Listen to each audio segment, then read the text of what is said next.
Amém, amém. Boa noite, queridos. Estava brincando ali, os jovens vão aprender e espero que aprendam como é que chama? Que não querem mais ter filhos. Não, filhos é uma bênção, amém. Então vamos lá. Essa noite a gente vai falar um pouquinho. O que deu aqui?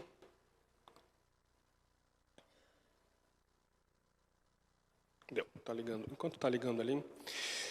Essa noite a gente vamos falar sobre fé. E fé é uma palavrinha tão pequenininha, mas às vezes tão difícil de ser compreendida, que para alguns pode ser uma definição bonitinha, para outros pode ser simplesmente uma palavra que contém na Bíblia, ou somente acreditar. Então, hoje a gente queria tratar um pouquinho sobre fé. O que diz a Bíblia, mas não só o que diz a Bíblia, mas vamos tentar trazer para um aspecto um pouco mais prático. Porque uma coisa que eu tenho observado é uma questão de que, às vezes, a gente até entende, a gente compreende, nós temos uma boa teologia, só que, às vezes, nós temos dificuldade de levar isso para a prática. Então, é sobre isso que eu quero falar hoje. Falar sobre fé. Então, nós vamos falar sobre fé. Na semana passada, a gente teve um culto no qual o Carlos trouxe uma palavra para nós e ouvimos falar sobre a transformação e a renovação da nossa mente. Ele também destacou sobre que não existe uma doutrina sem prática, que é exatamente o que eu estou falando aqui, certo? Não adianta a gente ter uma teologia muito boa se isso não transformar em prática, isso não encontrar vida em nós, certo? Eu tenho aprendido também que se a gente tiver um entendimento errado, provavelmente a gente vai ter uma fé errada.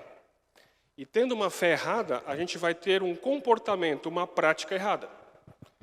Mas se a gente tiver um entendimento correto, isso vai gerar em nós uma fé correta.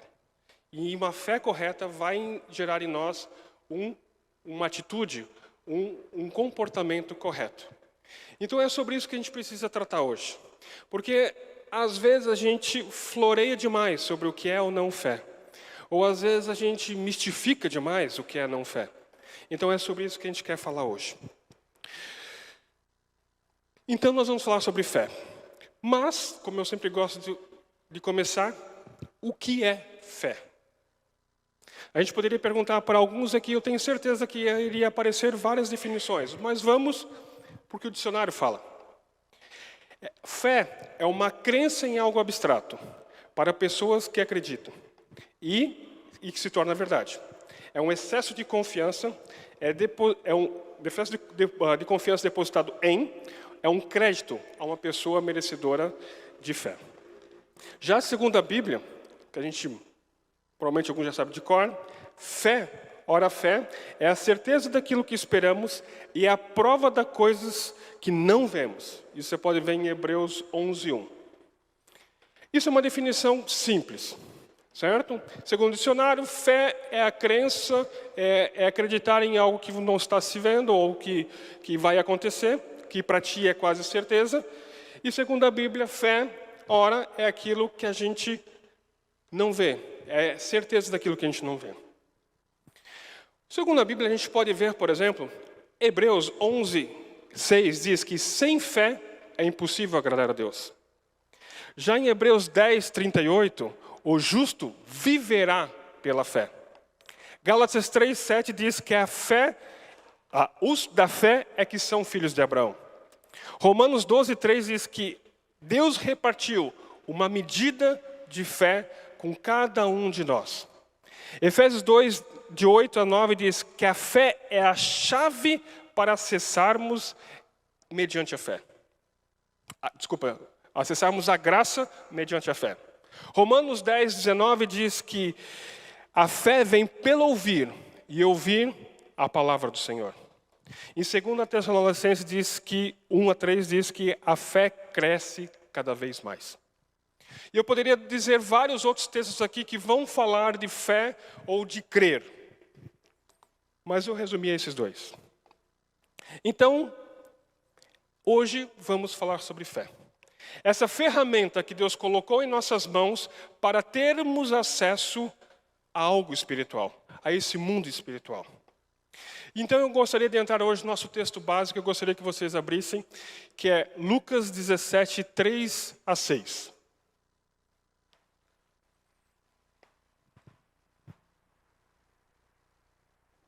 O texto diz o seguinte, começa dizendo, tomem cuidado. Se o seu irmão pecar, repreendam, e se ele arrepender, perdoe-lhe.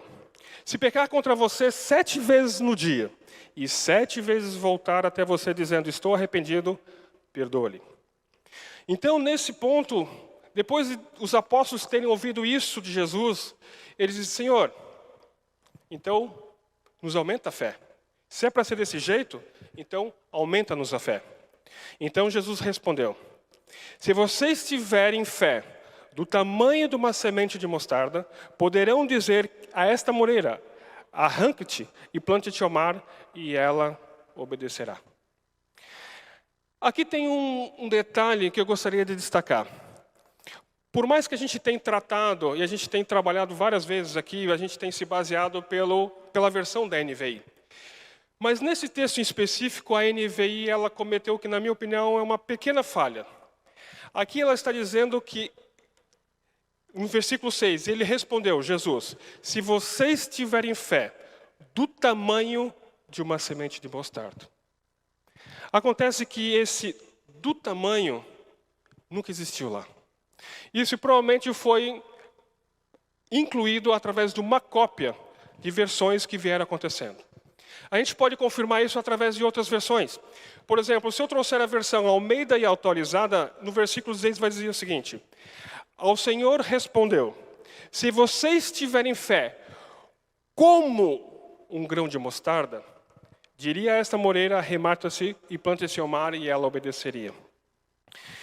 Então ali nunca foi definido o tamanho, foi o destaque, o tamanho do grão de mostarda, mas sim como. E o que isso muda na prática? Nós temos ali um exemplo da comparativa entre um grão de mostarda, o tamanho de um grão de mostarda, e o tamanho de uma árvore que ficaria uma mostarda. Precisamos entender essa diferença que há uma diferença de níveis de fé. É isso que Jesus está tentando explicar aqui. Mas não só explicar que há uma diferença de tamanhos de fé, mas ele está explicando como esse mecanismo de fé vai funcionar no reino, para que a gente possa acessar coisas cada vez maiores. Em Mateus 8-10 e 15-28, Jesus elogiou uma grande fé. Elogiou uma grande fé. Tem vários textos que Deus tem elogiado, mas nesses dois específicos, Deus elogiou uma grande fé. Logo, Mateus 8:26 e 14:31, Jesus condenou uma pequena fé. Então, me desculpe, mas parece ser contraditório Jesus elogiar alguns uma pequena fé, elogiar alguns uma grande fé e repreender uma grande fé e uma pequena fé. Se ele disser que uma fé do tamanho de um grãozinho de mostarda resolve qualquer coisa, então não faria sentido ele ter repreendido uma pequena fé, porque uma pequena fé resolve tudo. Mas não é isso que Jesus está falando. Em 1 Coríntios 13-12, diz assim, ainda que eu tivesse tamanha fé ao ponto de transportar montes. Então existe um nível de fé que transporta montes. E que nível é esse? É uma tamanha fé. É uma fé tão grande que chega ao ponto de transportar um monte. Então o foco e o ensinamento aqui não está dizendo que uma fé pequena resolve qualquer coisa, mas que há níveis de fé, em que cada nível de fé nós vamos acessar coisas diferentes no mundo espiritual. Um dia desses, um irmãozinho me procurou e nós estávamos conversando e ele falou o seguinte para mim. Ele deu um exemplo nós estávamos falando sobre isso, e ele deu um exemplo sobre o que ele tinha visto. Ele tinha visto lá um vídeo, que esse vídeo, que eu me lembro, um assaltante entrava no estabelecimento e apontava uma arma. E nesse momento, a pessoa pelo qual ele estava apontando a arma era um crente. E esse crente começa a orar em nome do Senhor Jesus com uma tamanha fé que paralisa o assaltante. E não só paralisa quando o assaltante se rende e acaba não assaltando aquele lugar. Isso foi uma tamanha fé. Mas eu lembro que esse amigo ele falou o seguinte: cara, eu gostaria de ter isso. Eu gostaria de um dia poder chegar a esse nível. E eu falei assim, cara, uau, eu também gostaria. Eu quero ver e eu almejo ver coisas extraordinárias acontecendo no nosso meio. Mas eu falei assim para ele, sabe qual é o nosso problema? O nosso problema é que a gente acha que do ponto que nós estamos, amanhã ou daqui a pouco nós vamos orar e um ladrão vai parar bem na nossa frente. A gente acha que do ponto que nós estamos, nós vamos orar e Deus vai fazer cuspir na nossa frente um tumor aqui. O problema é que existe um tamanho de fé que move montanhas. E a gente precisa entender que Deus repartiu conosco uma medida de fé. E não é só o nosso dever, mas nossa responsabilidade de multiplicar isso. A semelhança do grão de mostarda, essa semente é uma das menores de todas as sementes. Mas que quando cresce e se desenvolve, ela se torna a maior de todas as hortaliças. Ela pode chegar a já foi medida algumas a mais de 3 metros de altura. Assim também deve ser a nossa fé, que mesmo que pequenininha, se a gente souber plantá-la, se a gente souber alimentá-la, se a gente souber cultivá-la e exercitá-la, ela vai crescer e vai se tornar uma grande fé, ao ponto de a gente poder entregar uma fé no altar do Senhor que move montanhas. Mas vamos ser sinceros. Quando a gente escuta uma fé que move montanhas, o que passa pela tua cabeça? Eu tenho certeza, porque eu já pensei isso. E eu tive que mudar. Mas eu tenho certeza que Deus não quer nos dar um tamanho de fé desse tipo, ao ponto de a gente sair brincando com a geografia do lugar. Certo? O que Ele está falando? Cara, vão ter montes que vão se aparecer na tua frente. Dificuldades, grandes obstáculos. E se você tiver fé do tamanho de um grão de mostarda, você vai não só ter uma fé pequenininha, mas uma fé que ela vai se esticar, que ela sendo plantada, sendo regada, ela vai crescer. E ela crescendo, vai chegar ao ponto que você vai poder mover os obstáculos à tua frente. Então não é para você sair brincando com a geografia, mas é de uma forma simbólica dizendo, vão ter grandes obstáculos, vão ter grandes montes, vão ter grandes dificuldades que para ti pode até parecer impossível ultrapassá-las. Mas usa a tua fé, que se ela crescer, ela vai chegar em grandes montes. Mas vamos para a prática? Ok, eu já entendi que Deus repartiu conosco uma medida de fé com cada um de nós. E que agora é não só o meu dever, mas a minha responsabilidade fazer essa fé crescer. Mas como? Como é que eu faço isso? Muito bonito. Eu entendi. Beleza, analogia bonitinha. Tem uma sementinha, certo? Que se eu plantar, ela vai nascer como uma árvore. Mas como é que eu planto a minha fé? Qual é o vaso? Qual é o adubo? Rega muito ou rega pouco? Como faz isso na prática? Então é isso que eu gostaria de tratar com vocês um pouquinho essa noite. Um problema é que nós olhamos grandes resultados até muito legais. E até gostaríamos que esse seja o objetivo a ser alcançado em nossas vidas. Que alcançamos esse tamanho de fé. Como esse exemplo do assaltante que eu falei. Certo? Mas me parece que de alguma forma, talvez não explicitamente, mas internamente a gente fala, é nunca que isso vai acontecer comigo. Com os outros pode ser, mas comigo não. Ou por alguns motivos eu sou muito pecador, ou por outros motivos, cara, não sei nem como fazer. Mas uma vez eu vi uma pessoa falando assim, cara, Deus não tem filhos favoritos. Então, o que isso quer dizer?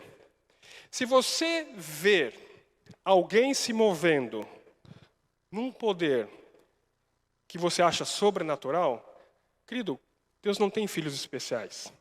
Creia. Então, se Ele pode, então eu posso também. O que Ele fez que eu preciso fazer para alcançar aquilo? Deus não tem filhos que, cara, para ti eu vou disponibilizar isso, para os outros não. Talvez você nunca vai conseguir alcançar certas coisas, mas não porque Deus te selecionou e diz, não, tu não vai chegar lá. Deus não tem filhos especiais.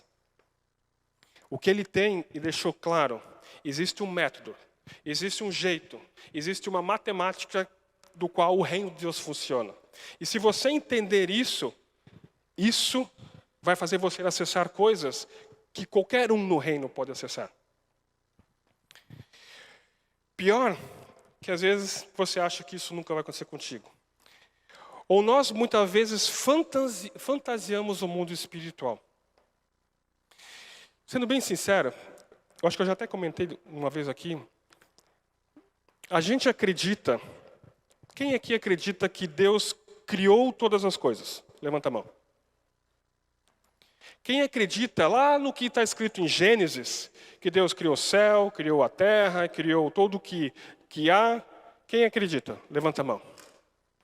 Sabe qual é o problema? Que a gente acredita que Deus fez todas as coisas. Mas curar um câncer, cara, é muito difícil para Deus. Isso Ele não vai conseguir. Ele consegue fazer céu, consegue fazer terra, consegue fazer todos os planetas orbitando de uma forma que a gente quase não entende como, mas curar um câncer, isso é muito difícil. Um dia que a gente encontrar um Deus mais poderoso, daí talvez esse consiga, porque esse que criou tudo, esse não. Cara, parece ridículo, mas às vezes é assim que a gente se comporta. A gente acredita que Deus faz tudo, a gente acredita que Deus curou, a gente acredita nas coisas que aconteceram no Velho Testamento, no Novo Testamento, mas parece que de alguma forma esse Deus se apagou. Não, cara, meu casamento Ele não conserta. Esse câncer não resolve. A minha filha, Ele não pode botar a mão, Ele não consegue. E não é assim. É o mesmo Deus, ontem, hoje e sempre. Esse mesmo Deus, Ele não mudou. Um dos primeiros atributos de Deus que quando a gente tem que estudar, a gente tem que usar que Deus, Ele é imutável. Ele não muda. Então que negócio é esse que Deus não consegue tocar num câncer? Curar um casamento? Curar uma enfermidade? Tocar no teu psicológico? Cuidar das tuas finanças? Seja lá o que for. Não tem área impossível na tua vida que Deus possa tocar. Não existe. Ou, sendo bem sincero, você não acredita que Deus pode todas as coisas. De uma forma prática, foi o que eu falei para aquele amigo ali que me contou essa história do assaltante. Eu falei, querido, tu é meu amigo. Tu conhece aquela história que uma vez eu contei aquele testemunho sobre a porta lá de casa? Provavelmente vocês devem lembrar que eu já contei aqui, né? Do pedreiro que falou que não ia dar, a gente, cara, foi Deus que presenteou, então toca aí que Deus vai colocar, certo? E isso foi uma coisa que eu e a Camila experimentamos lá em casa. E isso turbinou a nossa fé. Cara, funcionou. E quando tu vê as coisas funcionando, quer queira, quer não, isso turbina a tua fé. Isso multiplica. Isso te empolga. E aí eu falei para ele assim, cara, tem mais uma situação. Nós vivemos um segundo momento lá em casa.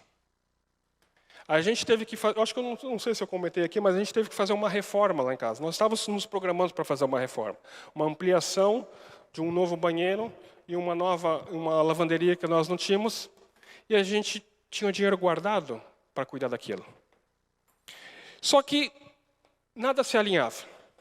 O pedreiro que nós confiamos, que trabalha para nós já de vários tempos, cara, não tenho tempo, não consigo, né? Até algumas coisas que ele foi fazendo picadinho, tipo final de semana ou dia à noite, e nada estava dando muito certo. E aconteceu algumas situações naquele final de ano e a gente teve que usar aquela reserva que era para construção. Então a gente ficou sem dinheiro para aquela construção.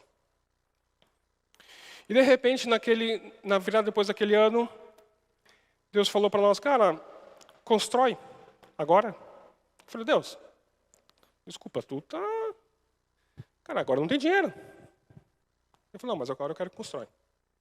Mas agora não tem dinheiro. E aí, naquela semana, o pedreiro nos liga assim, cara, vamos começar aquela obra que tu queria? Eu falei, cara, tá bom, vem aqui em casa, vamos conversar. Daí ele foi lá em casa, e aí ele já tinha medido e tal, daí ele apresentou um orçamento. Daí ele falou, interessante, orçamento, né? Não tem dinheiro, então qualquer valor que apresentar seria pouco importava. E aí, eu falei, cara, mas como é que tu quer começar isso? Porque tu nunca tem tempo. Então tu quer fazer isso tipo final de semana, que nem tu vem fazendo algumas coisinhas aqui para mim, ou à noite, e aí a gente vai pagando picadinho enquanto você vai fazendo. Ou, não, cara, eu quero começar tipo assim essa semana e a gente vai tocar direto. Eu falei, cara, tu nunca fez isso. Agora não tem dinheiro. Mas Deus falou, começa. E aí a gente foi orar. A gente foi orar e orou ao Senhor, Senhor, eu não entendo o que está acontecendo. Alguns meses atrás eu tinha o dinheiro e eu tive que utilizar, e agora eu não tenho mais. E agora o Senhor alinha tudo para que começasse essa obra. Deus, a tua palavra fala que a gente não deve ser irresponsável. Bota no papel, vê se vai dar conta, se não der conta, não levanta a torre.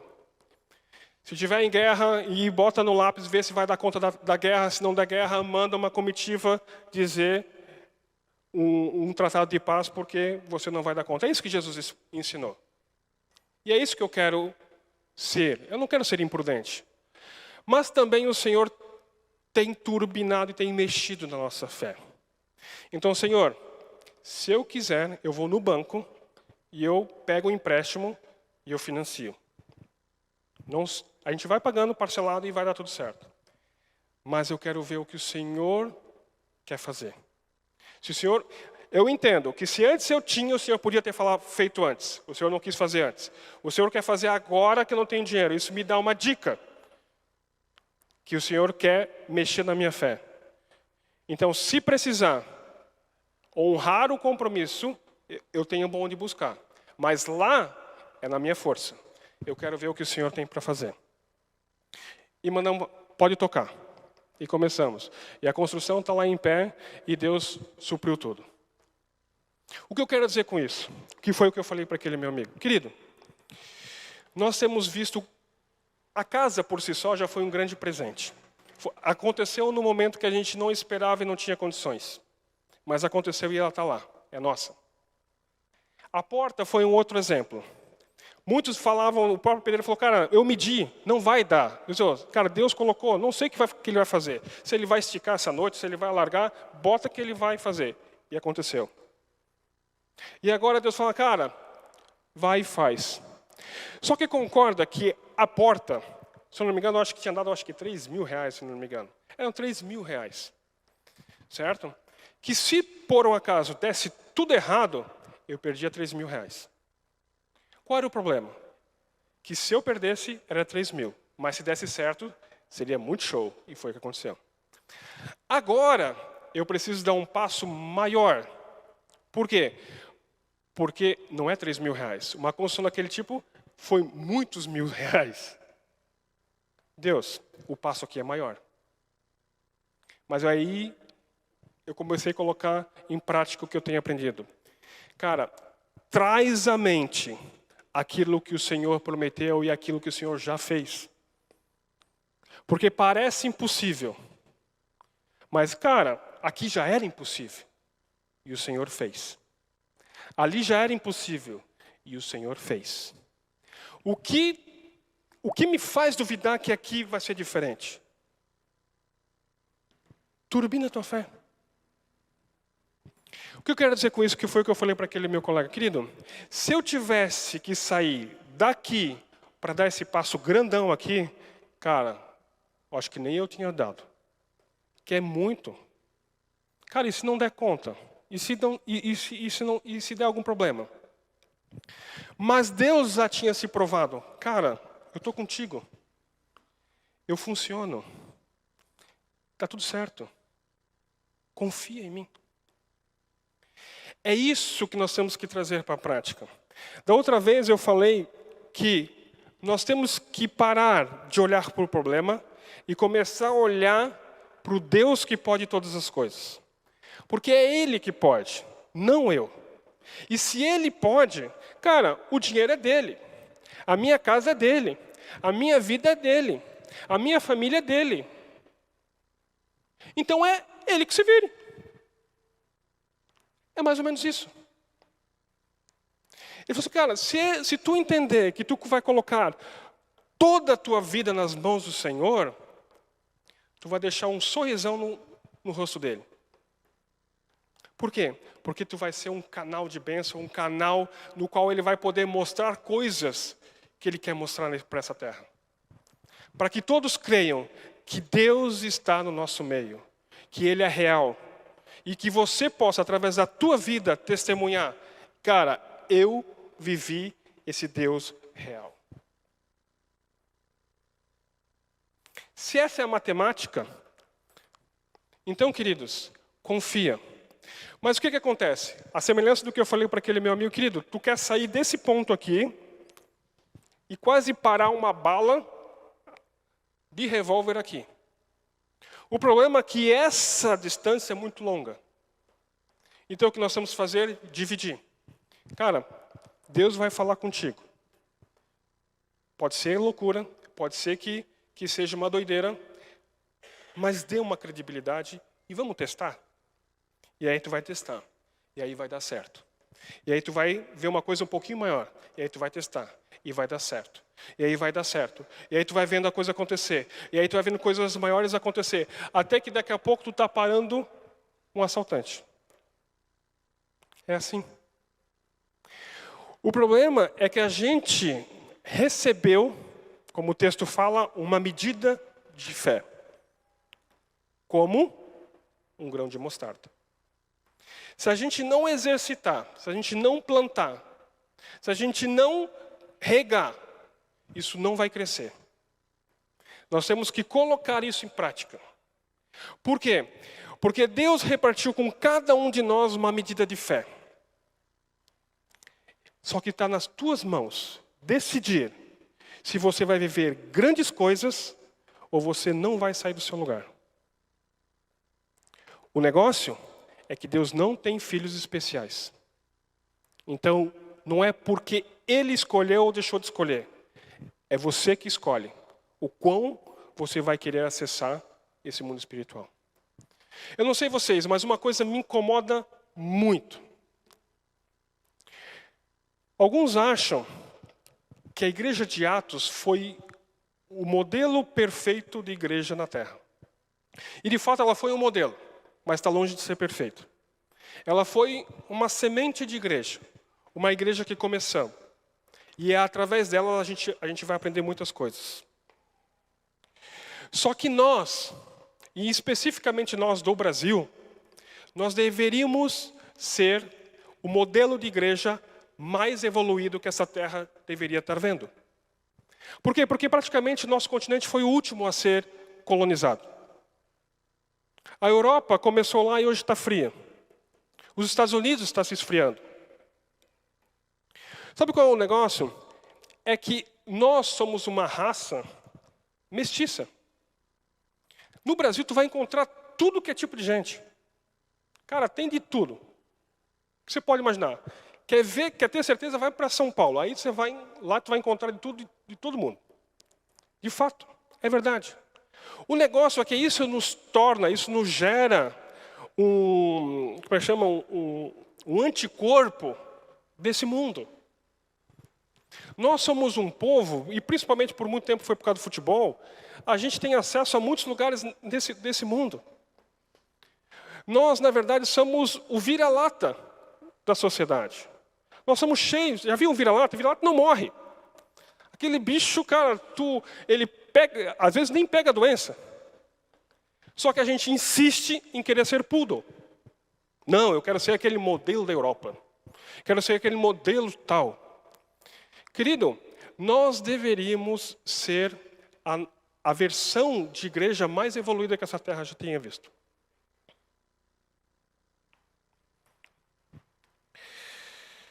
Mas existe, para mim continuar, uma fé que chama a atenção de Jesus.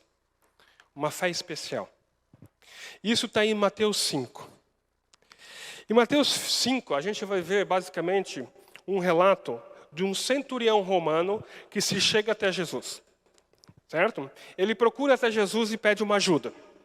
Ele diz o seguinte: cara, Jesus, eu tenho um servo meu que está enfermo em casa. Senhor, me ajuda. E Jesus diz basicamente: ok, estou indo lá, vou curá-lo. E esse centurião repreende Jesus. Senhor, não, Jesus, eu não sou digno que o Senhor vá lá na minha casa, embaixo do meu teto. Diga somente uma palavra e o meu servo será curado. Ele continua: eu sou um centurião romano, eu sou embaixo de autoridade.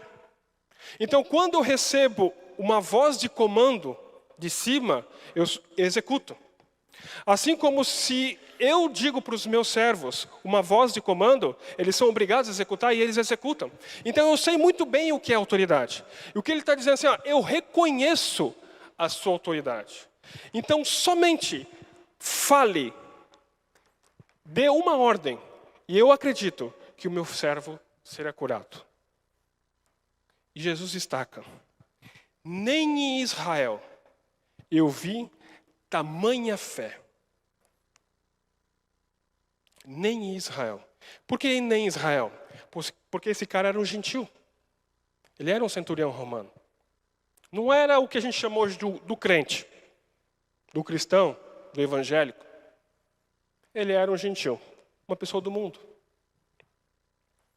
Mas ele creu na palavra do Senhor. Queridos, o que sustenta a fé é a palavra do Senhor. Ele não se apegou a sinais. Ele não se apegou, Deus, me dá alguma coisa. Me faz aí um ritual. Me faz um balacobaco aqui que vai dar tudo certo. Cara, unge esse paninho aqui que vai ser certo. Que eu vou passar, esfregar na cabeça do meu servo e ele vai dar certo. Não. Deus, somente fale. E falando, meu servo será curado. E assim aconteceu. Uma vez eu vi que a gente conhece aquele pedaço da Bíblia que fala sobre que Pedro andou sobre as águas. Não sei se vocês lembram, mas Jesus começou passeando pelo mar, o pessoal estava pescando, e de repente Jesus aparece ali enquanto eles estavam pescando, e Jesus apareceu caminhando sobre as águas. Certo? E quando Pedro observa e entende que é Jesus, se fores tu, fale, me ordene, que eu quero ir contigo. Jesus parou: Pedrão, então vem. Certo? E Pedro andou sobre as águas. Certo? Quem já ouviu sobre isso? O negócio que a gente entende, que a gente sempre aprendeu, que Pedro andou sobre as águas. Mas, na verdade, Pedro não só andou sobre as águas, mas Pedro andou sobre a palavra do Senhor. O que ele falou? Deus, se fores tu, Jesus, se for tu, somente fales que eu vou contigo. E Jesus falou: se é assim, Pedro, então vem. E Pedro foi. Então Pedro não só andou sobre as águas, mas ele foi sustentado pela palavra do Senhor. Um outro texto, em 2 Reis 5, conta a história de Naamã. Olha só que louco, que é o contraste do que nós estamos falando aqui hoje. Naamã é um rei, ele está leproso, e ele foi ao encontro de Eliseu.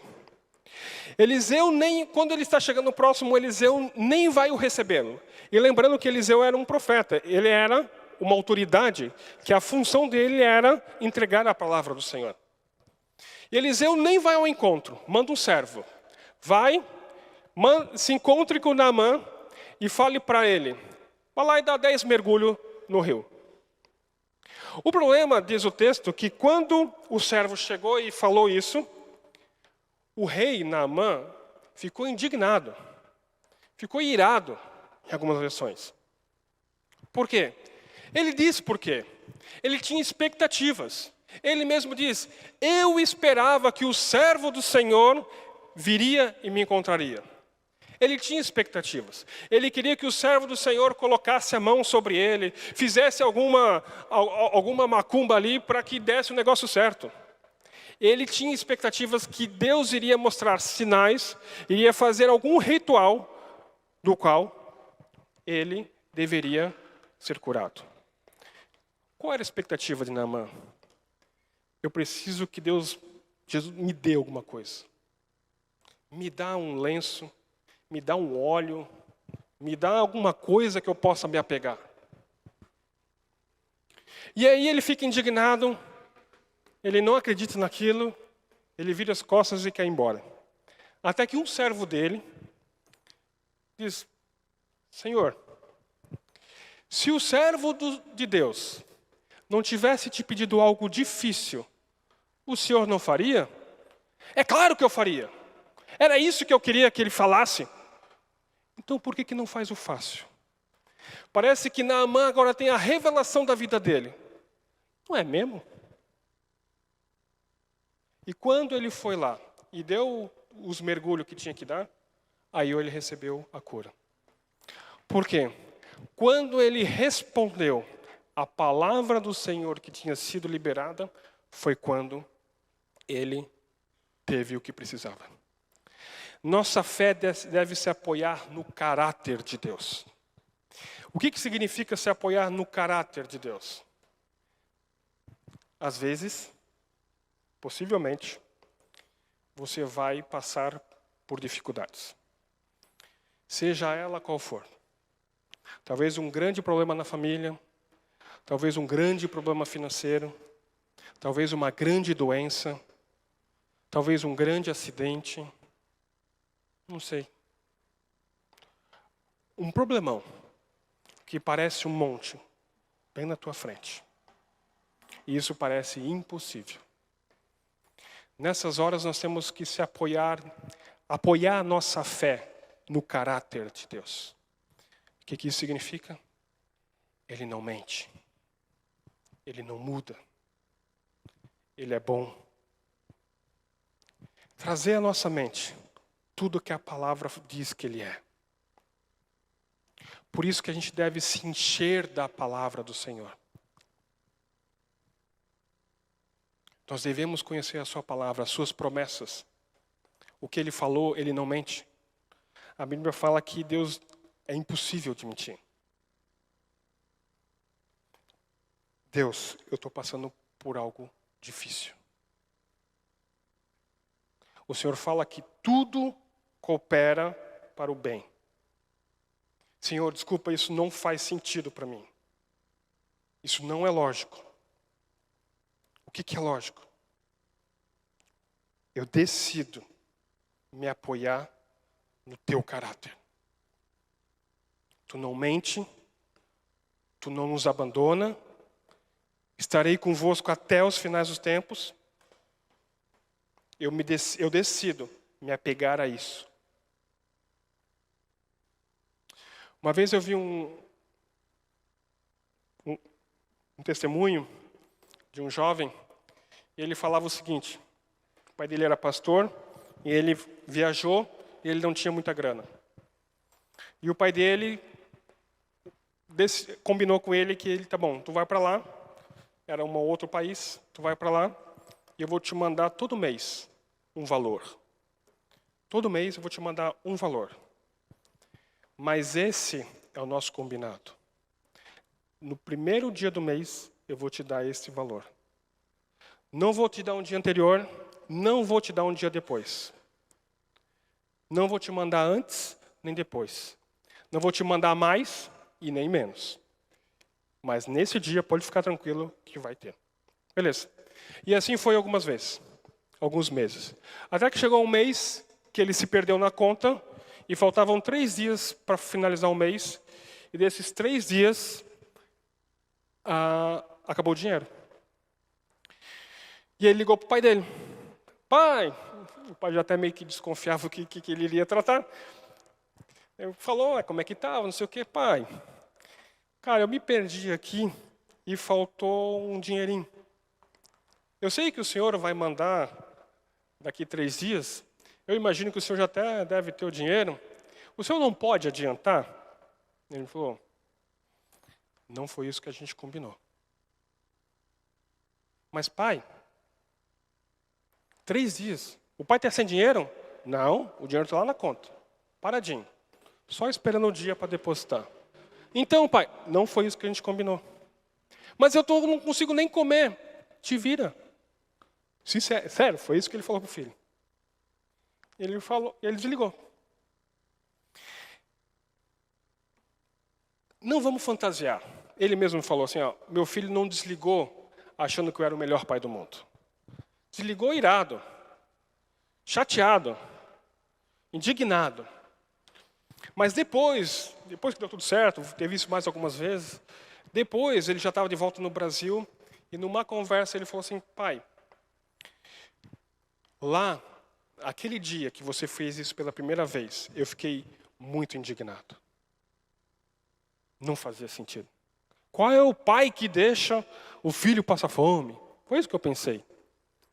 Mas eu aprendi contigo, uma coisa que tu falava.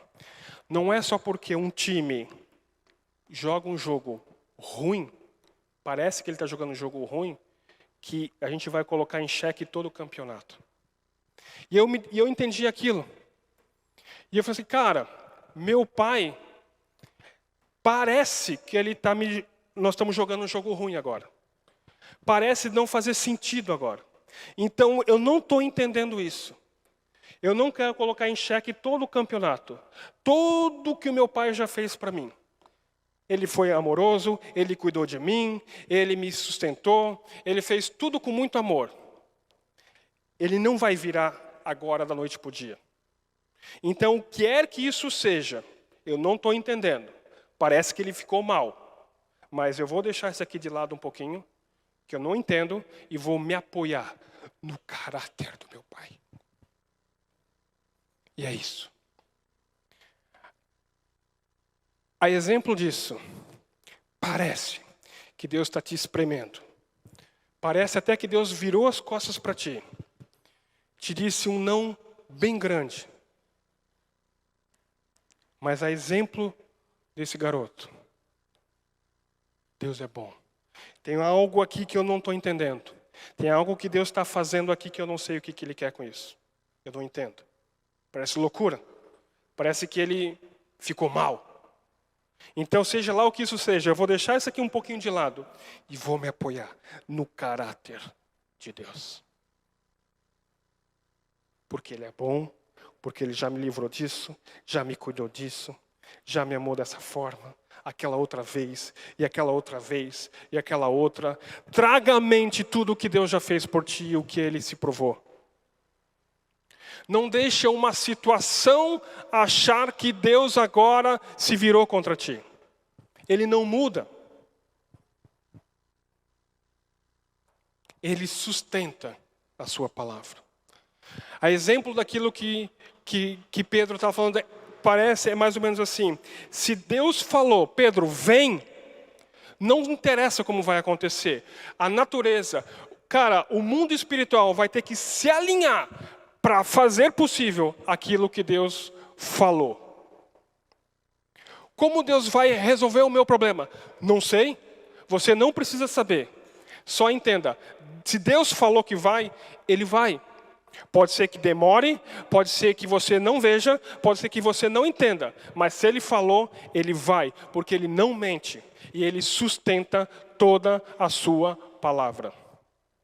Ou a gente acredita nisso, gente, ou vamos parar de brincar de igreja. Porque ou Jesus e Deus é tudo aquilo que a Bíblia fala que é, ou então não merece nenhum crédito. E Deus não responde mérito. Como eu falei, Deus não tem filhos favoritos. Então, não é porque você merece ou porque você é um pouquinho melhor. Você não merece mais ou menos. Deus não responde mérito. Assim como Deus, eu já falei isso várias vezes, Deus não responde necessidade. Não é porque você precisa que Deus tenha que responder. Porque se essa fosse a matemática, todo mundo estaria salvo. Por quê? Porque todos precisam. Simples assim. Mas como é que alguém fica salvo? Como é que alguém vem a ser salvo? Como é que alguém acessa a graça? Mediante a fé. O que Jesus fez na cruz foi para todos. Todos. Sem exceção. Mas você só vai acessar aquilo que Ele fez se você crer. É mediante a fé. Todo mundo espiritual, você vai ver que você vai ter acesso se for mediante a fé. Então creia, Deus não responde mérito, Deus não responde necessidade, Deus responde fé. Só isso vai fazer sentido para mim, aquela história que eu já falei para vocês sobre Deus incomodar alguém no outro canto do planeta para levantar para orar para alguém que está precisando lá no outro lado do mundo. Que isso não fazia sentido para mim. Mas o que está acontecendo? Gente, para e pensa. Se eu estou com câncer, vou dizer câncer porque hoje é uma das doenças que mais matam. Se eu estou com câncer, e basicamente câncer em algumas situações não tem cura, não segundo os homens. Então isso é impossível. A gente não é super-homem. A gente não é anjo. A gente é carne e osso. Então, não tenha vergonha. Isso vai te abalar. Vai mexer com você. Vai parecer impossível. Você vai olhar aquilo na sua cara, no exame, e vai dizer, cara, ferrou. E provavelmente, você vai estar tão abalado que não vai conseguir entregar esse tamanho de fé que Deus precisa para que você seja curado. Bruno, então, ferrou de vez. Porque então essa conta não bate. É aí que entra o corpo de Cristo. É onde Deus vai usar. Irmãos, querido, eu sei que está difícil. Eu sei que parece impossível. Mas Deus, eu vou me colocar aqui no teu lado e eu vou entregar essa fé que está faltando para que Deus intervenha por você. Só isso vai fazer sentido. Por isso que a gente precisa de uns aos outros. Por isso que a gente precisa de um grupo de oração. Por quê? Porque às vezes eu não vou estar conseguindo entregar a fé que precisa para mover essa montanha que está na minha frente. Mas se eu juntar irmãos, se Deus colocar no coração de outros irmãos para orar, Deus vai receber a porção de fé o suficiente para Ele vir e agir em teu favor. Então é uns aos outros. Só assim é que vai funcionar. A Bíblia fala que não é bom que o homem viva só. Isso não estava falando só com Adão. Nós não fomos feitos para viver só. Mas eu sou autossuficiente. Até não ser. Até que um dia que o teu emocional seja abalado, até que um dia alguma enfermidade pareça impossível ou algum outro problema e você seja tão abalado que não consiga entregar essa autossuficiência que você achava que tinha. Nós precisamos de um dos outros. Nós precisamos ter esse relacionamento. para que um conheça o outro, que saiba quando o outro chega e está com um semblante que ele não quer se abrir, você sabe, cara, esse cara está diferente hoje, ele não está legal. Eu preciso ir lá e conversar com ele. É assim. Simples assim.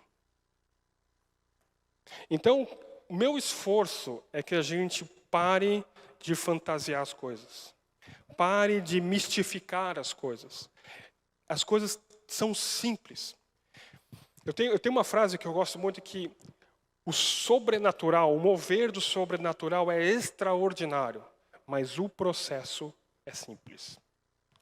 O jeito que Deus trabalha é simples. E nós vamos ver um esforço muito grande na palavra do Senhor, Ele tentando deixar isso claro. Cara, eu vou me mover de um jeito simples. Veio o trovão, veio relâmpagos, mas Deus não estava nos relâmpagos e nem nos trovões. Então veio um cicio, uma pequena brisa. E a Bíblia fala que Deus estava no cicio. É um esforço de Deus dizendo assim, cara, eu estou nas coisas que vocês acham que são simples. O processo é simples. Então parece que a gente tem que ouvir um trovão, parece que a gente tem que ouvir um som de trombeta, parece que Deus tem que buzinar no meu ouvido aqui de uma forma totalmente audível, mas às vezes é só aquele sentimento interior que está nascendo. E você tem duas escolhas. Ou você ignora, ou você decide, cara, eu não sei se é eu pensando ou sentindo, ou se é Deus querendo me incomodar. Decida-se se posicionar. Eu vou testar esse sentimento. A semelhança do que aconteceu com Samuel. Quem conhece a história do Samuel? Samuel, quem conhece? Certo? Samuel era um garotinho, estava lá na casa, e Deus chama, Samuel. E Samuel levanta. E ele vai lá, isso. Foi tu que me chamou? Não, não foi. Daí ele volta a dormir. E aí Deus chama de novo, Samuel. E aí ele levanta. O senhor me chamou? Não, pode voltar a dormir. Daí ele volta. Na terceira vez, ele chama de novo. Até que ele dá uma dica para ele. Querido, ele lembrou que tinha uma época que Deus falava naquela casa. Então tu vai fazer o seguinte, eu vou te dar uma dica. Quando tu ouvir isso de novo, tu vai se ajoelhar e tu vai dizer, Senhor, eis-me aqui. Que provavelmente Deus está querendo falar contigo. Então aconteceu de novo, Samuel, e aí ele se ajoelhou, orou, Senhor, eis-me aqui. E aí a gente vê todo o desenrolar que Deus começou a falar. Mas eu tenho uma pergunta. Deus sabe todas as coisas, certo ou não? Certo ou não? Deus sabia ou não que Samuel estava ouvindo na primeira vez? Deus já sabia. Primeiro que ele já sabe todas as coisas. E outro que ele está vendo Samuel ir lá acordar o outro. Certo? Então por que Deus não falou? Porque existe, isso é uma chave, uma interação com esse mundo espiritual. Uma vez eu vi um exemplo que parece meio chulo, mas é mais ou menos para a gente poder lembrar. É como se fosse uma partida de xadrez. Deus dá um movimento. Só que Ele não vai dar o próximo movimento enquanto você não corresponder. Quando Samuel diz, eis-me aqui, o que Samuel está falando? Senhor, eu entendi que é o Senhor, estou no jogo. Vamos jogar. Então o Senhor começa a próxima jogada. Foi assim com Abraão. Abraão, sai do meio da tua parentela e vai para o lugar que eu vou te levar. Abraão, amém, Senhor? Vamos embora, estamos juntos. O problema é que Abraão levou Ló. Quando é que Deus continua falando com Abraão? Quando Ló sai de cena. Por quê? Porque Abraão, eu fiz um movimento. Eu fiz a minha jogada. Eu só vou dar a próxima jogada quando você fizer a sua. Você cumpriu a metade do negócio. Legal, mas falta o outro caminho. Quando Abraão fez a jogada dele, completa, aí Deus continua. Então existe um relacionamento com esse mundo espiritual. Então nós precisamos interagir, nos colocar à disposição.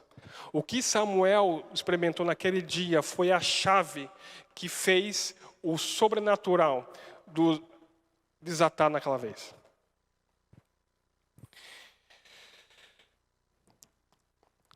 Então eu quero mexer com você hoje.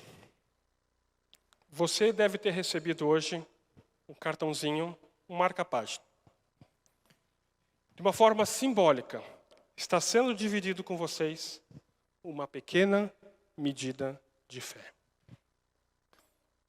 Quero entregar algo que simbolize isso. Isso que vocês acabaram recebendo é um grão de mostarda. Desse tamanho. Desse tamanho.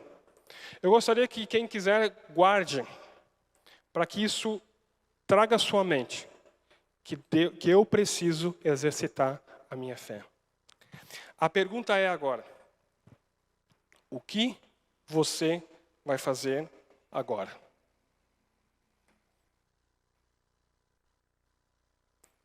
Entenda, queridos, vocês acabaram de receber uma pequena medida de fé. O que você vai fazer agora? Sinta-se à vontade, se você quiser jogar fora.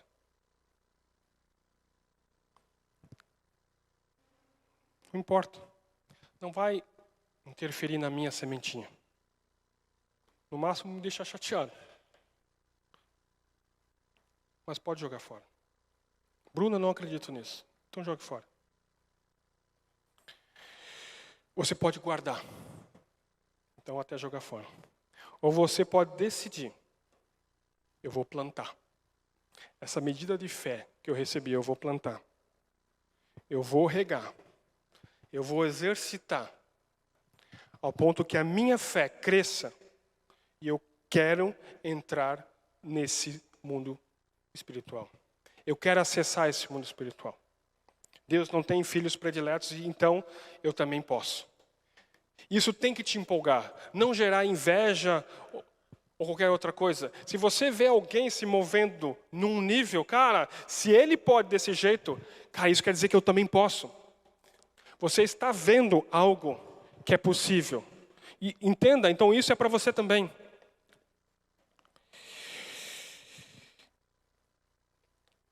E com isso, também ajudar os teus irmãos a fazer isso. Há uns dias atrás, as mulheres fizeram um encontro de mulheres e falaram sobre temperamentos. Certo?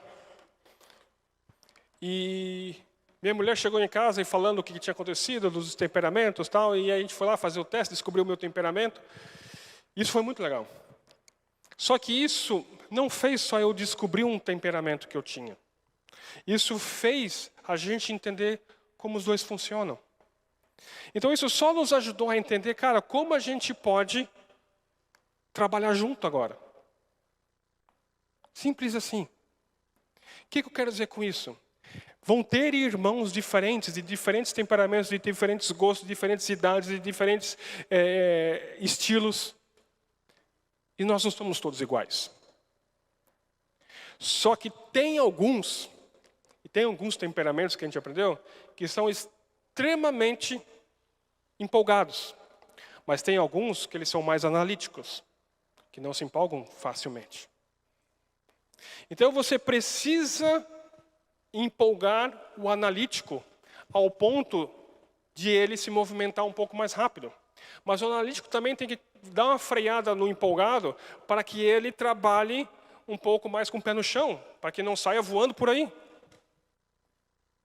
E a gente tem que trabalhar junto. Nós somos diferentes. E Deus fez a gente diferente justamente por isso, porque nós vamos ver as coisas de jeito e modo diferente. Então, para ti parece impossível, mas talvez para outro, querido, eu já passei por isso, parece que não tem solução, mas vamos junto, nós vamos se agarrar na fé e nós vamos passar essa montanha junto. Então a gente precisa um dos outros. Nós não fomos feitos para andar sozinhos. Nós precisamos um dos outros. Queridos, que isso possa tocar teu coração. Realmente esse é o meu desejo. Me incomoda, às vezes, a gente olhar para o que Deus prometeu, para o que Deus acessou, disponibilizou para nós, e a gente parece, cara, eu nunca vou ter acesso a isso. E isso não é verdade. Isso é uma mentira que te bloqueia, que te freia. Quando a gente entender que Deus é tudo aquilo que a Bíblia diz que Ele é, cara, nós vamos entrar num modo que nada mais nos para.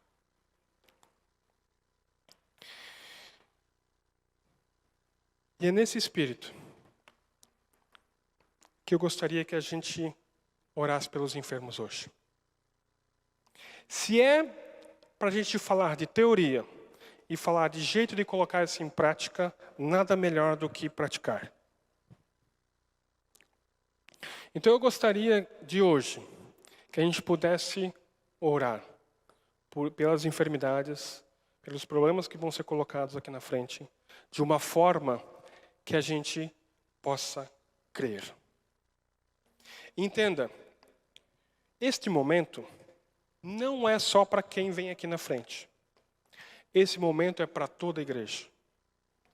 Porque pode ser que você não precise estar aqui na frente. Só que esses irmãozinhos talvez estejam vendo o copo meio cheio. E você precisa encher a outra parte do copo. Nós precisamos exercitar uns aos outros. Então eu gostaria que quem gostaria, um pedido de oração, viesse aqui para frente. E de novo, eu não quero, aqui não tem nada de sobrenatural. Mas uma coisa que eu tenho aprendido, pode vir, quem quiser pode vir. Uma coisa que eu tenho aprendido, que vir para frente não é porque este lugar é santo. Não é porque aqui tem o óleo. Não é porque aqui tem alguma coisa especial. É que você está dizendo, ao vir à frente, se posicionando para o teu corpo, para a tua carne, dizendo, Espírito, eu me posiciono em fé. Eu quero. Eu preciso. Eu acredito. Amém. É assim, queridos. É simples assim. Não tem mágica, não tem fogos, não tem nada de especial. É só entendermos que o que Deus quer fazer aqui no nosso meio é turbinar a nossa fé. Não só para que a gente saia com um problema resolvido, mas que a gente seja testemunha viva de que Ele está no nosso meio. Então, querido, eu não vou perguntar, eu não preciso saber, não agora, qual é o teu problema. Mas Deus quer fazer de você uma testemunha viva. Foi isso que Ele nos chamou. Ele não chamou a gente para defender o Evangelho com teologias, argumentos e tudo mais. Ele nos chamou, só vai e fala o que eu fiz na tua vida. Para que outros creiam que eu estou no meio de vocês. A dona Margarida pede oração pela cura de uma alergia e também pelos cristãos perseguidos e missionários. A Ivone e o João agradecem pelas orações feitas para o Tiago. Os exames deram tudo certo e agora ele irá se consultar com o neurologista. Amém. A Cláudia pede oração pelo Celso, seu vizinho, que está tratando de câncer no intestino e está sentindo muitas dores. Vamos botar eles em oração. Mas não existe diferença para o Senhor. O Senhor que criou todas as coisas pode tirar uma simples dor de cabeça.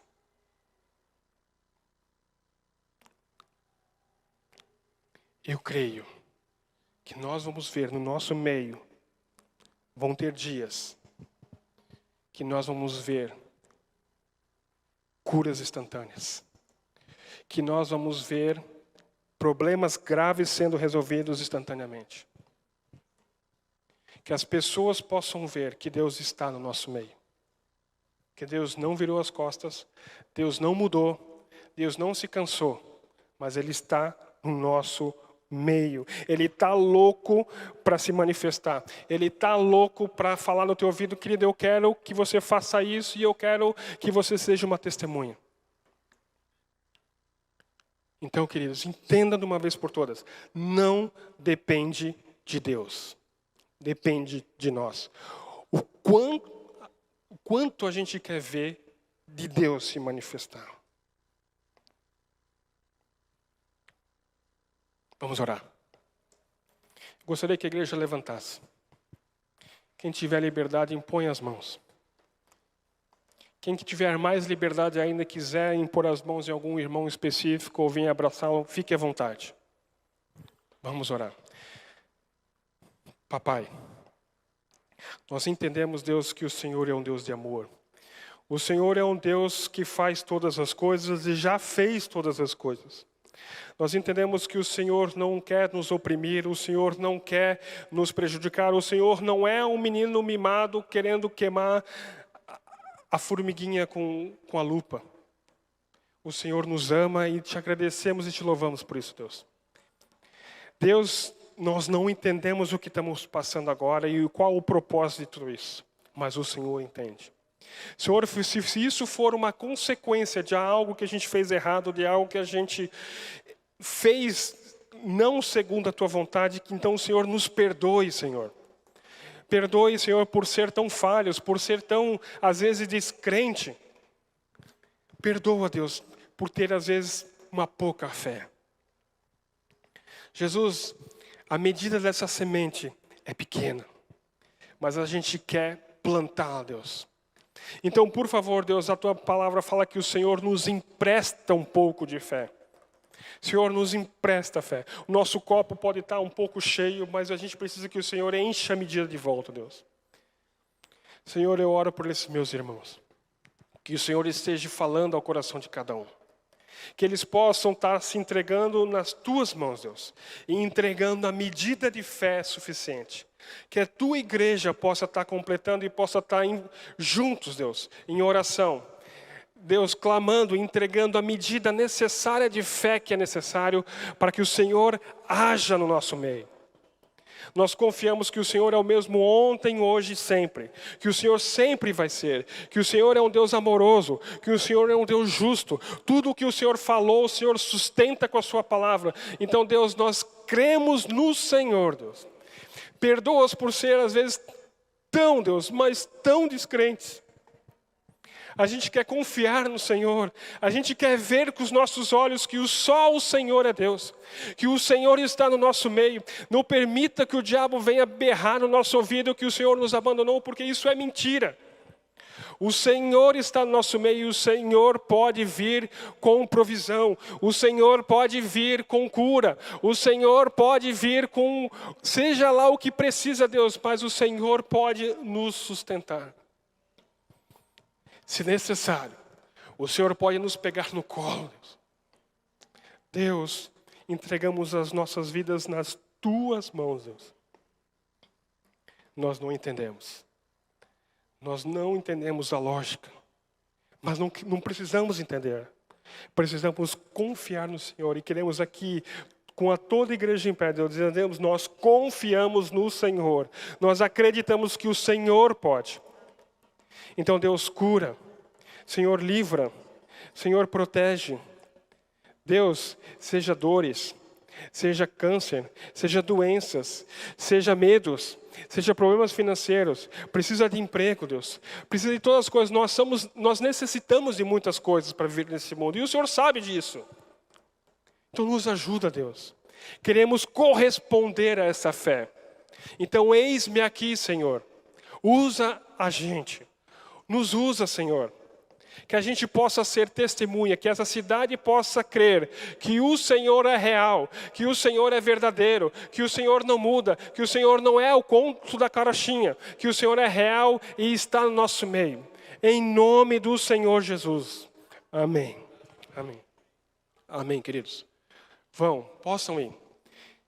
E se receberem a cura ou o livramento, possam testemunhar e ser testemunhas vivas, que o Senhor é real, que o Senhor é verdadeiro. Amém.